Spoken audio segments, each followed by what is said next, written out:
السلام علیکم ورحمۃ اللہ وبرکاتہ۔ اعوذ باللہ من الشیطان الرجیم، بسم اللہ الرحمن الرحیم۔ کتاب البیوع، صحیح بخاری، باب نمبر 2 میں اس بات کا بیان تھا کہ حلال احکام واضح ہیں اور حرام احکام بھی واضح ہیں۔ جن معاملات میں حلال اور حرام واضح نہیں ہیں ان معاملات کو حدیث مبارک میں مشتبہات، ڈاؤٹڈ ایشوز میں داخل کیا گیا۔ اب اس بات کے بعد جو امام بخاری رحمہ اللہ نے سب سے پہلے تو اس بات کی وضاحت کی کہ یہ جو شبہات ہیں، جن شبہات سے بچنے کے لیے کہا جا رہا ہے، جن شبہات کے بچنے میں انسان کی عزت اور دین دونوں کا بچاؤ ہے، وہ شبہات دراصل ہے کیا؟ اس لیے کہ انسان کے دل و دماغ میں، اس کے ذہن میں مختلف قسم کے خیالات ہمہ وقت آتے رہتے ہیں۔ کچھ خیالات کی حیثیت شکوک اور شبہات والی نہیں ہوتی، بلکہ ان کا تعلق وسوسہ سے ہوتا ہے۔ تو شریعت میں وسوسہ اس کا کوئی اعتبار نہیں ہے، اس کی بنیاد پر نہ تو کوئی حکم اس کو منسوخ کیا جاتا ہے اور نہ ہی کسی حکم کو ثابت کیا جاتا ہے۔ لیکن اگر وہ شبہات کے دائرے میں ہے تو اس کا پھر الگ سے ایک حکم جو ہے وہ حدیث نعمان بن بشیر رضی اللہ عنہ کے حوالے سے جو بیان کیا گیا تھا اس میں ہم بات کر چکے ہیں۔ اس میں ایک بات جو استنباط کی جا سکتی ہے کہ دین واضح ہو چکا ہے، جیسا کہ حدیث میں کہا گیا، حدیث نعمان میں الحلال بین والحرام بین۔ بھائی اس سے یہ بات سمجھ میں آئی کہ دین واضح ہو چکا ہے۔ دین کے واضح ہونے سے کیا مراد ہے؟ وہ کام جن کے کرنے پر کوئی آیت یا حدیث ہے اور چھوڑنے پر وعید سنائی گئی وہ حلال ہے، اور وہ کام جن کے نہ کرنے پر کوئی آیت یا حدیث ہے اور کرنے پر وعید سنائی گئی وہ حرام ہے۔ کسی معاملے میں اگر یہ دونوں کیفیت موجود نہ ہو یا دونوں کیفیت موجود ہوں، واضح نہ ہو پا رہا ہو کہ اس کا حکم کیا ہے، تو اس ایشو کو، اس مسئلے کو ہم پھر شکوک اور شبہات کے دائرے میں داخل کرتے ہیں۔ جب تک اس کا حکم واضح نہیں ہوتا، ہمارا بحیثیت مسلمان معاملات کے باب میں سب سے پہلا جو رد عمل ہونا چاہیے وہ اس سے اجتناب کا ہونا چاہیے، جیسا کہ حدیث رسول صلی اللہ علیہ وسلم میں اس بات کی وضاحت کی گئی۔ بھائی جس نے شکوک اور شبہات سے اپنے آپ کو بچا لیا، گویا کہ اس نے اپنا دین بھی بچا لیا اور اپنی عزت بھی بچا لی۔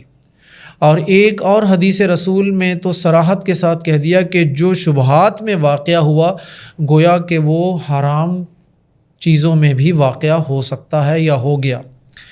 لہٰذا اس میں ضرورت اس بات کی ہے کہ ہم یہ سمجھیں کہ شکوک اور شبہات کون سے معتمد ہیں یا قابل اعتبار ہیں۔ اصل میں بات یہ ہے کہ ہمارے جو خرید و فروخت کے جو معاملات ہیں اس میں نت نئی اشکال، نت نئی کیفیتیں آ رہی ہیں، جس میں ہم کسی چیز کے بارے میں شکوک اور شبہات تو بہت دور کی بات ہے، بسا اوقات ہمارے لیے حلال اور حرام کے حوالے سے بھی فیصلہ کرنا بہت مشکل ہو جاتا ہے۔ مثال کے طور پر ہم اپنے موبائل میں کچھ اماؤنٹ رکھتے ہیں، 200، 500، 1000، 2000، ہمیں ڈیفرنٹ اماؤنٹس پر ڈیفرنٹ پیکیجز جو ہیں وہ موبائل کمپنی آفر کرتی ہے۔ اب یہ ایک سوال کھڑا ہوتا ہے کہ یہ جو پیمنٹ کے اگینسٹ جو پیکیجز، جو سہولتیں، جو فیسیلیٹیشن جو ہمیں دی جا رہی ہے، اس کا شریعت میں کیا حکم ہے؟ اب جب تک اس کی حیثیت واضح نہیں ہوتی کہ یہ جو ہمیں وہ فائدہ دے رہے ہیں، اس فائدے کی بنیاد کیا ہے، اس وقت تک یہ معاملہ شکوک اور شبہات میں آتا ہے۔ ہمیں بچنا چاہیے اس چیز سے۔ وہ فری منٹس یا فری انٹرنیٹ جو مطلب ہے ہمیں سہولت مل رہی ہے یا فری SMS کی جو سروسز مل رہی ہیں، ہمیں وہ چیزیں بچنا چاہیے۔ اب یہ ایک الگ بات ہے کہ ہم اختیاری طور پر اس سے بچ سکتے ہیں یا نہیں ہے، یا بائی ڈیفالٹ وہ ہماری کالز میں پہلے ہی وہ استعمال ہو جاتی ہیں، یہ ایک الگ ایشو ہے۔ لیکن بہرحال بتانے کا، اس مثال دینے کا مقصد یہ تھا کہ اب گزرتے وقت کے ساتھ ساتھ خرید و فروخت کے معاملات میں اتنا تنوع آ چکا ہے کہ ہمارے لیے یہ فیصلہ کرنا بسا اوقات بہت مشکل ہو جاتا ہے کہ ہم اس کے بارے میں کوئی حتمی فیصلہ کیا کریں۔ علماء کے اختلاف بھی اسی وجہ سے ہوتے ہیں ایسے معاملات میں کہ ہر ایک کی وجہت نظر، ہر ایک کا پوائنٹ آف ویو اور جو اپروچ ہوتی ہے وہ ڈیفرنٹ اینگل سے، ڈیفرنٹ اپروچ کے ساتھ اس چیز کو جج کر رہا ہوتا ہے، دیکھ رہا ہوتا ہے۔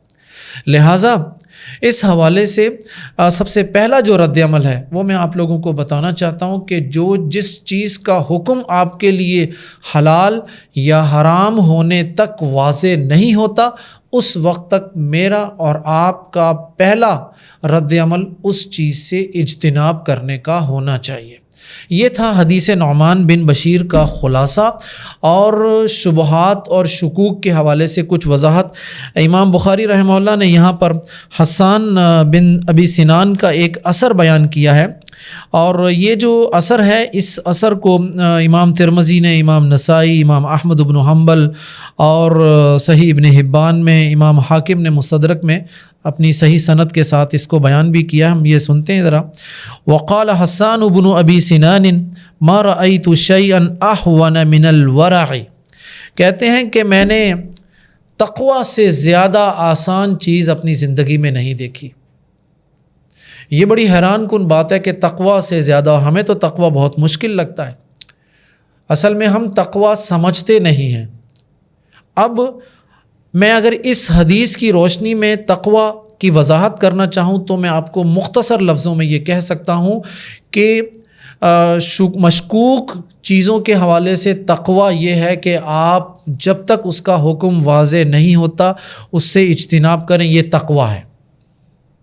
ہر عبادت میں، ہر معاملات میں تقوی کا مفہوم اس عبادت کی ادائیگی، اس کے فرائض، اس کی منہیات یا جو بھی کیفیات ہیں، ان ڈیٹیل سے یہ بات واضح ہوتی ہے کہ اس کا تقوی کیا ہے۔ تو حسان رحمہ اللہ کہتے ہیں کہ میں نے تقوی سے زیادہ آسان چیز نہیں دیکھی۔ اب وہ کہتے ہیں کہ مشکوک چیزوں میں تقوی کیا ہے، اس کا رد عمل دیکھیں وہ کیا بتاتے ہیں۔ کہتے ہیں دع ما یریبک الی ما لا یریبک، کہتے ہیں کہ بھائی جو چیز شک میں ڈال دے اس کو چھوڑ دو، اور اس چیز کو اختیار کرو جو شک میں نہ ڈالے۔ یہ ہے آسان ترین تقوی۔ مثال کے طور پر ہم ابھی جو اسلامک بینکنگ کے نام پر ڈیفرنٹ جو سیٹ اپس ہمارے سامنے ہیں، جو اسٹیٹ بینک سے جن کی اپروول بھی ہے باقاعدہ، میزان بینک ہے، فیصل بینک ہے، دبئی اسلامک بینک ہے، یا صادق بینکاری ہے، اسٹینڈرڈ چارٹرڈ کی ہے، ہر بینک نے اپنے طور پر اسلامی بینکاری کے حوالے سے جو سسٹم شروع کیا ہوا ہے۔ اب میں نرم ترین الفاظ میں جو بات کہہ سکتا ہوں وہ یہ کہہ سکتا ہوں کہ اگر جو لوگ اسے اسلامی بینکاری کا نام دیتے ہیں، اسلامی بینکاری، اسلامی شریعت کی حدود میں اس کو داخل کرتے ہیں، میں ان سے صرف یہ کہنا چاہتا ہوں کہ اس پر اتنے زیادہ شکوک اور شبہات ہیں کہ یہ ایٹ لیسٹ اگر یہ حرام کے زمرے میں نہیں بھی آتی تو کم از کم مشکوک کے زمرے میں ضرور آتی ہے۔ لہٰذا بینک کے تھرو ہماری جو انسٹالمنٹس پر اجارہ والے معاملات، مداربت والے معاملات، یعنی اختیاری کیفیت میں ہمیں ان چیزوں سے اجتناب کرنا چاہیے۔ ہاں، اجباری کیفیت ہے، ایک اضطراری کیفیت ہے، اس کے بغیر کوئی کام نہیں چل رہا تو وہ ایک الگ معاملہ ہے، لیکن اختیاری کیفیت میں بینکوں کے ساتھ معاملات میں ہمیں اجتناب کرنا چاہیے۔ یہ یہاں پر اس حدیث میں یہ بیان کیا گیا، جو چیز شک میں ڈالے اس کو چھوڑ دو، اور جو چیز شک میں نہ ڈالے اسے اختیار کر لو۔ انشاءاللہ العزیز اگلی جو امام بخاری رحمہ اللہ نے اس حوالے سے جو 3 احادیث اور 3 واقعات بیان کیے ہیں، اس میں ہم 3 مختلف واقعات کی روشنی میں بیان کریں گے کہ کوئی چیز کیسے، کس بنیاد پر، یا کوئی شبہ کیسے اس حد تک پہنچتا ہے کہ ہم اس سے اجتناب کریں۔ جزاکم اللہ خیر، والسلام علیکم ورحمۃ اللہ وبرکاتہ۔